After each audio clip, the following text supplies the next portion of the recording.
नमस्कार प्रभु आचार्य भुवनेश्वर ନାହିଁ ନାହିଁ ନାହିଁ ମ ଏ ଓଡ଼ିଶା ଏଠାରେ ଏମିତି ସବୁ ହୁଏନି। ଆପଣମାନେ ଟିକେ ବିଚାରକୁ ନିଅନ୍ତୁ।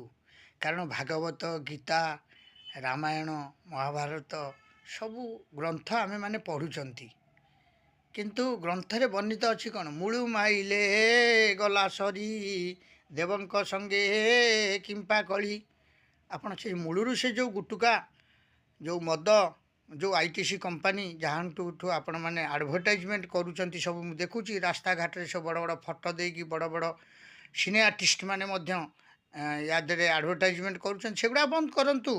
କରିକି ଆପଣ ଠିକ୍ ପଦକ୍ଷେପ ନିଅନ୍ତୁ, ଲୋକ ଉପକୃତ ହୋଇପାରିବେ। ନହେଲେ ଗରିବ ଗୁରୁବା ଯେଉଁମାନେ ସବୁ ଏଇ 5,000 ଟଙ୍କା ଆପଣମାନେ ଦେଇଛନ୍ତି ନା ବ୍ୟବସାୟ କରି ଚଳିବ ବୋଲି, ସେମାନେ ବି ମଧ୍ୟ ହାରାସ ହେଇଯିବେ। ଛୋଟିଆ ଦୋକାନଟିଏ କରିକି ସେମାନେ ତାକୁ ସବୁ ବିକ୍ରି ବାକ୍ରି କରୁଛନ୍ତି। ଏମିତି ଗୋଟେ କରିଦିଅନ୍ତୁ, ମେଡ଼ିକାଲ ପାଖରେ ବିକ୍ରି ହେବନି, କି କୌଣସି ଦେବାଳୟ ପାଖରେ ବିକ୍ରି ହେବନି, କି କୌଣସି ସ୍କୁଲ କଲେଜ ପାଖରେ ବିକ୍ରି ହେବନି। ତା ପାଇଁ ଆପଣମାନେ ପନିସମେଣ୍ଟ କରନ୍ତୁ। ଏଇ ସାଧାରଣ ଲୋକ ଗୁଡ଼ାକ ଏମିତି ହଇରାଣ ହେବେ। ମୋହନ ବାବୁ, ଆପଣ ବହୁତ ଭଲ ସରକାର। ଆଉ ମୋଦିଜୀ, ଆପଣ ହେଉଛନ୍ତି ଦେଶର ରକ୍ଷକ, ରକ୍ଷା କବଚ।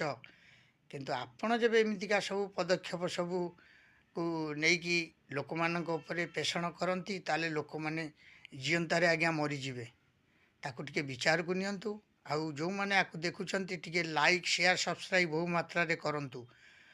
ମାନେ ଗୁଟୁକା ମଦ ଗୁଡ଼ାଖୁ ତମାଖ ଏଇ ଯେଉଁ ସବୁ ଜର୍ଦା ଜାତୀୟ ଜିନିଷ, ୟାକୁ ଯେବେ ବନ୍ଦ କରିବେ, ଆଉ ମଦଟାକୁ ପ୍ରଥମେ ବନ୍ଦ କରନ୍ତୁ, ବ୍ରାଉନ୍ ସୁଗାର ବନ୍ଦ କରନ୍ତୁ, ଯେଉଁଗୁଡ଼ାକ ସବୁ ବେଶୀ କ୍ଷତିକାରକ ଜିନିଷ ସେଗୁଡ଼ାକ ବନ୍ଦ କରନ୍ତୁ। କାରଣ ଇଏ ଖାଲି କର୍କଟ ରୋଗରେ ଲୋକ ମରୁଛନ୍ତି, ଆଉ କୌଣସି ମାନେ ଗୁଟକା ଖାଇକି କର୍କଟ ରୋଗରେ ମରୁଛନ୍ତି। ଯେଉଁମାନେ ଗୁଟକା ନ ଖାଇକି କର୍କଟ ରୋଗରେ ମରୁଛନ୍ତି, ସେମାନଙ୍କର ପୁଣି କେଉଁ ଡିଜିଜ୍ ଥିଲା?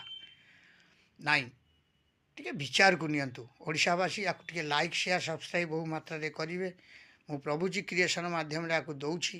ଆପଣମାନେ ଦେଖିବେ, ସଚେତନତାର ବାଣୀ ହିସାବରେ ଦେଉଛି। ସରକାର ନିଶ୍ଚୟ ସଚେତନ ହୁଅନ୍ତୁ, ପବ୍ଲିକ୍ ମଧ୍ୟ ସଚେତନତା ହୁଅନ୍ତୁ, ଏବଂ ସରକାର ସଚେତନ ହେଇକି ଯେଉଁଠି ତିଆରି ହେଉଛି ଫ୍ୟାକ୍ଟ୍ରିରୁ ବନ୍ଦ କରନ୍ତୁ। ଏଇ ଗରିବ ଗୁରୁବା ମାନେ କିଏ କୁଆଡ଼େ 5-10 ହଜାର ଟଙ୍କା ଲୋନ୍ ଆଣିକି ସେଇ ମାନେ ଆପଣଙ୍କର ଯୋଜନାରୁ ପଇସା ଆଣିକି ସବୁ ଲଗେଇଛନ୍ତି, ସେମାନେ ସବୁ କାନ୍ଦିବେ ବସିକି ବଡ଼ଦାଣ୍ଡରେ। ଆଜ୍ଞା ନାହିଁ, ଏମିତି କରନ୍ତୁନି।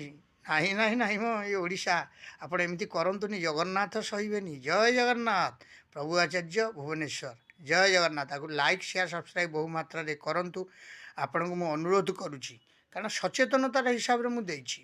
ଏ ହେଉଛି ଏକ ସଚେତନ ବାଣୀ। ଓଡ଼ିଶା ମଧ୍ୟ ଭଲରେ ରହିବ, ଲୋକମାନେ ଭଲରେ ରହିବେ, ଏବଂ ଦେଶ ମଧ୍ୟ ସୁରକ୍ଷିତ ହେବ।